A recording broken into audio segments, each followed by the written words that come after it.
Hello friends, welcome to this video lecture. मैं हूं आपका दोस्त C Satish Aneja. Friends, last class में हमने सैलरी के टॉपिक को किया था। आई होप आपको वो समझ में आ गया होगा। सैलरी के टॉपिक में हमने जो इम्पोर्टेंट कॉन्सेप्ट है उनको बहुत बढ़िया से समझा है और उसी के ऊपर हम हमारा ये कोर्स होने के बाद, यानी कि जो हमारा कोर्स कंटेंट है, थ्योरी कंटेंट है, उसके बाद हम प्रैक्टिस भी करेंगे। आज का जो हमारा टॉपिक है वो है इनकम फ्रॉम हाउस प्रॉपर्टी। अब आपका क्वेश्चन हो सकता है कि ये इनकम फ्रॉम हाउस प्रॉपर्टी क्या होता है, तो चलिए उसी के ऊपर चर्चा करते हैं आज हम। हाउस प्रॉपर्टी, ठीक है जी। बेसिकली यहाँ पर क्या बात हो रही है, यहाँ पर बात हो रही है रेंट की। किसकी बात हो रही है? रेंट की। तो चलिए इस कॉन्सेप्ट को पहले समझते हैं, फिर हम आगे बढ़ेंगे। देखिए होता क्या है, आपके पास एक घर है, मान लेते हैं, ठीक है जी। ये एक घर है आपके पास है एक घर, ठीक है जी। अभी एक ही है। अच्छा सर, इस घर को अगर आप बेच दें, अगर आप क्या करते हैं, सेल कर दें, बेच दें, तो क्या लगेगा आपको? अभी हालांकि हमने उस कॉन्सेप्ट को नहीं किया, पर आप लोगों ने बीकॉम में ये पढ़ा हुआ है, तो इसलिए मैं इस बात को यहाँ बोल सकता हूँ। अगर हम घर को बेच दें तो हमें क्या होता है? कैपिटल गेन टैक्स लगता है, कैपिटल गेन टैक्स, ठीक है जी। अगर हम घर को बेच दें तो कैपिटल गेन टैक्स लगता है। और अगर, ध्यान से सुनिए, अगर हमारे पास काफ़ी सारे फ्लैट्स हैं और हम उनको क्या करते हैं, रेंट पे देने का हमारा बिजनेस है, रेंट पे देने का हमारा क्या है? बिजनेस। मैं वर्ड हाईलाइट करना चाह रहा हूं यहां पर, बिजनेस। तो इसकी इनकम कहां जाएगी? इनकम फ्रॉम बिजनेस, पीजीबीपी जिसे आप बोलते हैं। मेरे पास एक घर है, बेच दो तो कैपिटल गेन टैक्स में जाएगा। अगर मेरे पास काफ़ी सारे फ्लैट्स हैं, मतलब ये नंबर मेरा बिजनेस है ये चारा, तो ये बिजनेस इनकम है। पर ये दोनों ही काम नहीं हो रहे। मेरे पास घर है, मैंने क्या किया, उसको रेंट पे दिया है। अब देखते हैं ना, नॉर्मली लोग अपने क्या करते हैं, कुछ प्रॉपर्टी को रेंट पे दे देते हैं। अगर हमने सिर्फ रेंट पे दिया और हम दोनों क्राइटेरिया में फॉलो नहीं कर रहे हैं और हमें यहाँ से हो रही है इनकम, या आय, ठीक है जी, तो हम क्या करते हैं, उसको हाउस प्रॉपर्टी हेड में, HP हेड में क्या करते हैं, उसको टैक्स लगता है। मतलब सरकार कहती है कि आपको हाउस प्रॉपर्टी हेड में उसको क्या करना है, टैक्स लगाना है। इतनी बात समझ में आई? बोलो हाँ, जल्दी से, मैं आपको देख रहा हूँ, फटाफट से सिर हिलाइए। क्या सर, क्या मजाक करते हो? चलो, तो अभी तक हमने समझा कि अगर आपके पास एक घर है, एक प्रॉपर्टी है, तो उसके ऊपर टैक्स कहाँ कहाँ और कैसे कैसे लग सकता है। चलिए अब हम आगे की तरफ मूव करते हैं कि इस पे टैक्स लगेगा तो कैसे लगेगा। वापिस से ध्यान से देखिएगा, ये मेरा है घर, ठीक है जी, और ये है मेरे आस पड़ोस एक पड़ोसी का घर। किसका घर है ये? पड़ोसी का घर है, पड़ोसी घर, नेबर हाउस। और ये है मेरा घर। अब मुझे टैक्स कैसे लगना वो देखिए। अब ये है हाउस प्रॉपर्टी इनकम के लिए कैलकुलेशन। बात किसकी हो रही है? मेरे घर की। तो सबसे पहले सरकार ने एक फॉर्मूला दिया है, सरकार ने एक फॉर्मूला दिया हुआ है। सरकार कहती है, देखो भाई साहब, आपने रेंट की इनकम कमाई है। मैंने कहा हाँ कमाई है। तो कहते हैं उस पर टैक्स भी लगेगा। मैंने कहा ठीक है, बताओ कैसे लगेगा। कहते आपको क्या करना है, सबसे पहले तो एक म्यूनसिपल रेंट की तरह, मतलब म्यूनसिपल रेंट का एक तरीका दे रखा है, आप उसके हिसाब से रेंट जितना हो सकता है, मान लेते हैं वो है 10,000 रुपये महीना, ठीक है जी, पर मंथ। दूसरा उन्होंने कहा कि हम आपको बताते हैं स्टैंडर्ड रेंट भी है। ध्यान से सुनना, अभी मैं इसके और आगे चर्चा करेंगे, अभी तो थोड़ा सा इस कॉन्सेप्ट को बनाते हैं।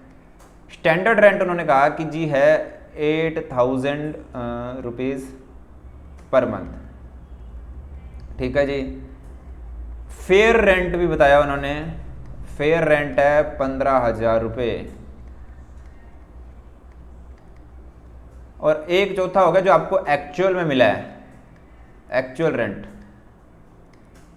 रेंट आपको मिला है, मान लेते हैं 12,000 रुपये, ठीक है जी, मैंने ऐसे ही ले लिया, मैंने कोई कैलकुलेशन दिमाग में बनाई नहीं होगी। 4 चीज़ें कहते हैं मार्केट में आपको मिलेगी। हमने कहा ना मिले तो कहते कोई बात नहीं, जो मिल जाए उसको लगा लेना। हमने कहा फिर ठीक है। ठीक है जी, अब ध्यान से सुनना, मैंने पड़ोसी का घर क्यों लिया था। पड़ोसी का घर, पड़ोसी मतलब आस पड़ोस की बात हो रही है। अगर वैसे ही प्रॉपर्टी आप लोग पड़ोसी ने चुका रेंट पे दी हुई है तो कितने में दी हुई है, तो उसको तो आप कहाँ लिखोगे, उसको लिखोगे आप फेयर रेंट में। मान लीजिए पड़ोसी ने रेंट पे दे रखी है वो जगह 15,000 रुपये में, ठीक है जी, और आपने कितने में दी हुई है, 12,000 रुपये में। तो सरकार ने कहा कि उसको भी आपको कंसिडर करना है। अब आपका क्वेश्चन हो सकता है ये हमें ऐसा क्यों कह रहे हैं। हो सकता है हमने कोई प्लानिंग कर रखी हो, इसमें प्लानिंग भी बहुत होती है पर आपके एग्जाम के लिए रेलेवेंट नहीं है, ठीक है जी, तो हम उन चीज़ों में नहीं जाएंगे। तो उन्होंने कहा कि देखो पड़ोसी के घर का भी रेंट आपको देख के चलना है। हमने कहा ठीक है। उन्होंने कहा ये स्टैंडर्ड रेंट। हमने कहा ये स्टैंडर्ड रेंट क्या चीज़ होती है भाई।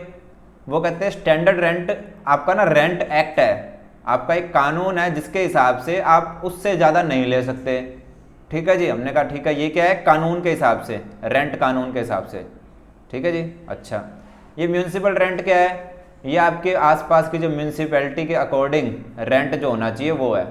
ये तो कानूनी है और ये म्यूनसिपैलिटी के हिसाब से, मतलब दोनों चीज़ें अलग हैं, कन्फ्यूज़ नहीं होना, ठीक है।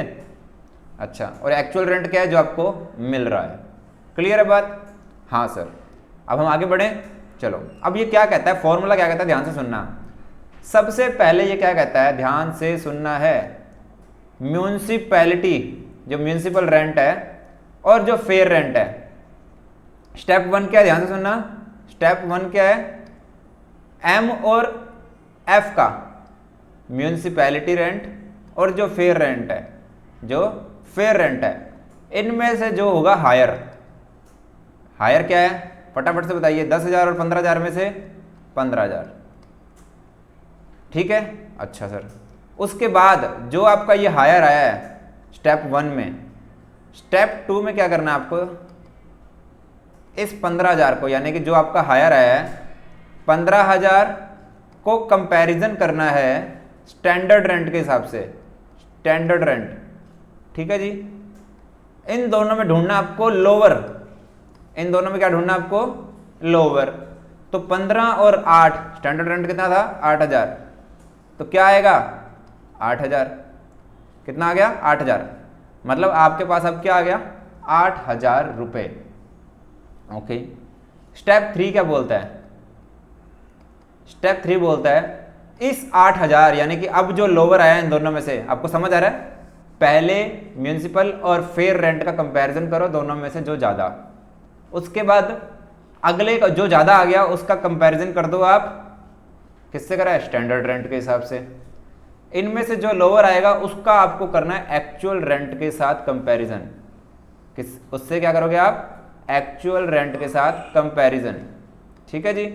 तो यानी कि आपका 8,000 और 12,000 में जो है हायर, इन दोनों में कौन है हायर, 12,000, यानी कि अब आपका 12,000 रुपये महीना मानकर टैक्स को कंप्यूट कर दिया जाएगा। और मैं अगर काउंट करूँ 12,000 इंटू में 12, तो आपकी हाउस प्रॉपर्टी से इनकम कितनी होगी, 1,44,000 रुपये।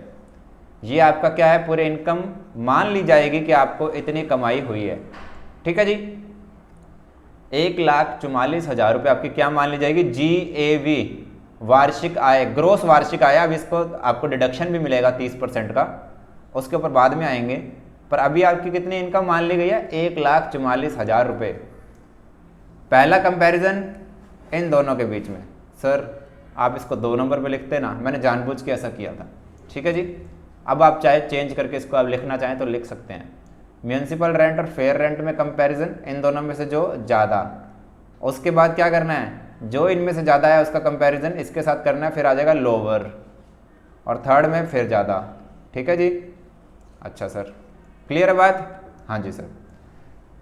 अब हम आगे बढ़ते हैं थोड़ा सा, आगे जब हम बढ़े तो अब हमारे पास आ गई है GAV, GAV आ गई थी 1,44,000 रुपये। अब यहाँ पे ना 2 बातें हमें ध्यान रखनी है, अब आपका क्वेश्चन आना चाहिए दिमाग में। एक तो मान लीजिए किराएदार से किराया वसूल नहीं हुआ, किराया वसूल नहीं हुआ, जिसे बोलते हैं अनरियलाइज्ड रेंट, अनरियलाइज्ड रेंट। दूसरा जो रहता है वो रहता है आपका मकान पूरे 12 महीने नहीं चला था, जिसे बोलते हैं वेकेंट, खाली था मकान। तो क्या, ध्यान से सुनिए, अगर आपका मकान खाली रहा था तो क्या, ये दो क्वेश्चन है हमारे दिमाग में। ठीक है जी, इन दोनों को हमें साथ में लेकर चलना है, इन दोनों को हमें साथ में लेकर चलना है। तो अभी तक आपकी आ गई थी ग्रॉस एनुअल वैल्यू। अब ये क्या कहता है, ध्यान से सुनना।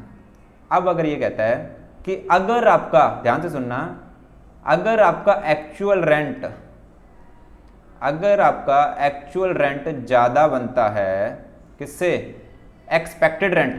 और आप कहेंगे सर ये एक्सपेक्टेड रेंट कहाँ से आया था, एक्चुअल रेंट आप वास्तविक किराया लिए, ठीक है जी, और एक्सपेक्टेड क्या किया था आपने, एक्सपेक्टेड किया था ना जब आपका पहले हायर किया था बाद में लोअर किया था। पहले आपने म्यूनिसिपल और फेयर रेंट का कंपैरिजन किया था, उसके बाद आपने स्टैंडर्ड से कंपैरिजन किया था। जब आपने स्टैंडर्ड से कंपैरिजन करके जो रेंट निकाला था उसको बोलते हैं एक्सपेक्टेड रेंट। ठीक है जी, उसको क्या बोलते हैं, इतना तो आना ही चाहिए था। एक्सपेक्टेड मतलब उम्मीद करी थी हमने इसकी, ठीक है जी, कि इतना तो होगा ही होगा। तो वास्तविक और एक्सपेक्टेड में आपको ध्यान रखना है, अगर एक्चुअल रेंट एक्सपेक्टेड रेंट से ज़्यादा है तब तो कोई दिक्कत नहीं है। ठीक है जी, तब तो कोई दिक्कत नहीं है, ये क्लियर कट आपको नोट्स में दिया गया है। ठीक है, दूसरी सिचुएशन, अगर आपका एक्चुअल रेंट, ध्यान से सुनना, अगर आपका एक्चुअल रेंट एक्सपेक्टेड रेंट, अगर आपका एक्चुअल रेंट, मैं आपका हिंदी में भी देख लेता हूं,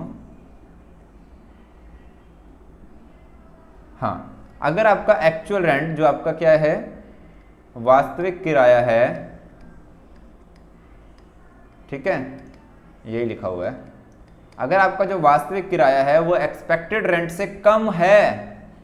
अब वो पूछते हैं रीजन क्या है इसका। अगर आपका एक्सपेक्टेड रेंट और एक्चुअल रेंट में अंतर है, हमने कहा ठीक है, पर कहते हैं अगर आपका एक्चुअल रेंट ज्यादा है तो हम, सरकार क्यों कहेगी कि कम कर लो, सरकार क्यों कहेगी कम कर लो, आप सोचिए ना, सरकार तो कहेगी इसमें हमारा फायदा है, ज़्यादा इनकम बन रही है तो ज़्यादा टैक्स आएगा। पर कहती है अगर आपको, आप दिखाओ कि नहीं भैया मुझे तो 1 लाख रुपये आया है, पर आपका एक्सपेक्टेड रेंट बन रहा है 1,20,000, तब सरकार कहती है रुको। तब सरकार ये कहती है कि अगर आपका ये वैकेंसी के कारण है, वैकेंसी क्या होता है, खाली रहना, मकान खाली था, मान लो 4 महीने खाली था, मैं कहता हूँ 4 महीने मकान ही खाली था, तो आपका 4 महीने 12,000 से मल्टीप्लाई करोगे, यानी कि 12 चौक 48, 48,000। तो अब आप क्या करोगे, 48,000 माइनस करके रखोगे। अब आप क्या करोगे, 48,000 तो कम होगा ना, आपका 12,000 इंटू 12 नहीं होगा, 12,000 इंटू 8 आया। ठीक है, तो सरकार कहती है कि अगर आपका वैकेंसी के कारण खाली है, अगर आपका वैकेंसी के कारण खाली है तो आपका किराया कितना माना जाएगा, 12,000 इंटू 8 यानी कि 96,000। तब आप फिर सिर्फ किसको लोगे, एक्चुअल को, तब आप सिर्फ किसको लोगे, एक्चुअल को। तो यहां पर हम अपनी एक बात से हट रहे हैं। कौन सी बात से हट रहे हैं, जब मैंने आपको लास्ट में कहा था कि ई निकालने के बाद हम क्या करेंगे, एक्चुअल रेंट से कंपैरिजन करेंगे और दोनों में जो ज्यादा होगा, पहले हमने ज्यादा, फिर हमने कम, फिर हमने ज्यादा की बात करी थी, 3 स्टेप है ना। तो जब हमने कहा कि ज्यादा, पर अगर ज्यादा नहीं हो पा रहा, यानी कि एक्चुअल रेंट कम आ रहा है, किस कारण से, वैकेंसी के कारण से, मकान खाली था, तो हम क्या करेंगे, हम एक्चुअल रेंट को ही लेंगे। ध्यान रहेगा, ठीक है सर। अब एक बात और लेते हैं, अगर इन्होंने कहा, वापिस से, ये तो बात हुई वैकेंसी की, ध्यान से सुनिएगा, मैं थोड़ा सा इसको हटा देता हूं। अब यहां पर इसने कहा, मैं यहां पे, अब इनका क्या कहना है, अब ये कह रहा है कि एक्चुअल रेंट और एक्सपेक्टेड रेंट, एक्चुअल रेंट कम था एक्सपेक्टेड रेंट से, रीजन वैकेंसी वाला नहीं था, कोई और रीजन था, वैकेंसी के कारण नहीं था, बाकी किसी और कारण से था। ध्यान से सुनिएगा, वैकेंसी का कारण ना होकर कोई और कारण था, मतलब मकान खाली नहीं है पर फिर भी पैसा कम आया है, मकान तो 12 महीने चढ़ा था, तो किसी और कारण, इन्होंने वर्ड लिखा इसके अलावा, वैकेंसी को छोड़ के अगर किसी और कारण से आपका एक्चुअल रेंट कम हो गया, फिर तो भैया हम एक्सपेक्टेड रेंट को ही मान के चलेंगे, एक्सपेक्टेड रेंट ही ज़्यादा होना चाहिए। ठीक है जी। तो आपको ध्यान रखना, अगर वैकेंसी के कारण कम था तो ये है अपवाद। अपवाद का मतलब फिर हम भूल जाएंगे कि हमें ई और, ध्यान से सुनिए, ई और एक्चुअल दोनों में से जो ज़्यादा है, यानी कि अगर एक्सपेक्टेड और एक्चुअल में से हमने देखना था, दोनों में से जो ज़्यादा लेना था उसके ऊपर डन कर रहे थे। बट हमने एक अपवाद दिया कि अगर एक्चुअल रेंट, अगर आपको पैसा आ ही नहीं रहा है, किस कारण से, आपका मकान खाली था, तो वो कहते हैं तो जेन्युइन प्रॉब्लम है, हम टैक्स ज़्यादा कैसे लगा दें। ठीक है, तो वहाँ पर उन्होंने क्या कहा, तो आपको मान जाएंगे, पर अगर कोई और कारण से आपके पास किराया नहीं आया तब आपको अलाउड नहीं होगा। ठीक है जी। चलिए, हालांकि इसकी हम प्रैक्टिस कर लेंगे क्वेश्चन की। अब यहां तक हमने जो बात करी इसको बोलते हैं GAV, ग्रोस एनुअल वैल्यू। ठीक है जी, ग्रोस एनुअल वैल्यू, वार्षिकी मूल्य, वार्षिक मूल्य। ठीक है, सकल, आगे हिंदी में लिखता हूं सकल वार्षिक मूल्य। अच्छा सर, सकल वार्षिक मूल्य हमारा आ गया, हमारा कितना आया था, मान लेते हैं अभी 1,44,000 ही है, कोई वैकेंसी नहीं है, कोई कुछ नहीं है। अब क्या होता है, हमें ना छूट मिलती है। अब आप कहोगे सर किस खुशी में छूट मिल रही है, तो मैं आपको बता दूं, आपने पढ़ा भी होगा क्योंकि आप लोग ऑलरेडी बीकॉम कर चुके हैं, तो मैं ये बातें आपको बोल सकता हूं। छूट किस चीज़ की मिलती है, मान लो अगर मैं बिजनेस कर रहा हूं, मैं व्यापार कर रहा हूं, तो मुझे खर्चों का फायदा भी तो मिलता है P&L में। मैं बिजनेस कर रहा हूं तो मुझे खर्चों का लाभ भी तो मिलता है, सिर्फ इनकम थोड़ी ना देखी जाती है। तो मुझे यहाँ भी तो मिलना चाहिए ना, सारी मेरी इनकम जोड़ लोगे, मेरे खर्चे भी तो होंगे मकान पे। वो कहते बात तो सही है, वो कहते हैं आपके बात तो सही है, तो मुझे उन खर्चों के फायदे भी मिलने चाहिए। पर उन खर्चों के फायदे मिलने से पहले मुझे कम करना यहाँ पर अपना म्यूनसिपल टैक्स भी, मुझे क्या करना, अपना म्यूनसिपल टैक्स भी कम करना है। आप सर कहोगे म्यूनसिपल टैक्स क्या होता है, देखिए आपके आस पड़ोस में ना म्यूनसिपल टैक्सेस लगते हैं। क्या लगते हैं, आपके आस पड़ोस में म्यूनसिपल टैक्सेस भी लगते हैं। मैं एक बार आपको म्यूनसिपल टैक्स, जो ही आपका क्या होता है, क्या कहते हैं, जो नगर परिषद आपसे टैक्स लेती है, तो उस तरह के टैक्सेस को भी आपको चुकाना होता है, उस तरह के टैक्सेस को भी आपको चुकाना होता है। जैसे नगर पालिका कर लिखा हुआ है यहाँ पर, म्यूनसिपल टैक्स यानी कि नगर पालिका कर आपको चुकाना होता है। तो अब आपको क्या करना है, इसको माइनस करना है। एक बात ध्यान रखनी है, MCQ बनता है इसके ऊपर, क्या सर फटाफट से बताओ, इसके ऊपर MCQ ये बनता है कि चुकाया किसने हो। क्वेश्चन वाला ना जो क्वेश्चन फ्रेम करता है उसका इंटरेस्ट रहता है, अगर ये मकान के मालिक ने चुकाया है, मकान मालिक ने, मकान मालिक ने चुकाया है, ओनर ने चुकाया, क्योंकि किसकी इनकम चेक कर रहे हो आप, ओनर की।